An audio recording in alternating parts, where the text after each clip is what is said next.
Basically మన కర్మ ఏమిటి అని అంటే బీజేపీ వాళ్ళకు సగం తెలుసు, సగం తెలీదు. ఈ చంద్రబాబు నాయుడు అనే వ్యక్తి పూర్తిగా అబద్ధాల మనిషి, మోసాల మనిషి. ఇవన్నీ నేను చెప్పినటివన్నీ వాస్తవాలు అయినప్పుడు టీటీడీ బోర్డులో కూడా ఇదే బీజేపీ పార్టీకి సంబంధించిన సీనియర్ మంత్రులకు సంబంధించిన రిప్రజెంటేటివ్స్ కూడా బోర్డులో సభ్యులుగా ఉన్నప్పుడు ఈ ప్రొసీజరు, ఈ ప్రాసెస్ అనేది వాళ్ళకి తెలియదా? కనుక్కోమని. తెలియకపోతే కనుక్కోమని చెప్పండి.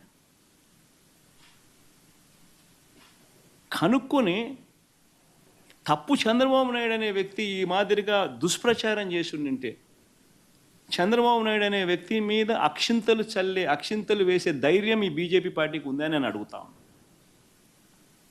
నిజంగానే వాళ్ళలో చిత్తశుద్ధి ఉంటే, నిజంగానే వాళ్ళ హిందువుల రిప్రజెంటేటివ్ కింద వాళ్ళు నిజంగానే సిన్సియర్గా, నిజంగా వాళ్ళ మనుషులైతే, సిన్సియర్ మనుషులైతే చంద్రబాబు నాయుడు తిట్టాలి, చంద్రబాబు నాయుడును అక్షింతలు వేయాలి.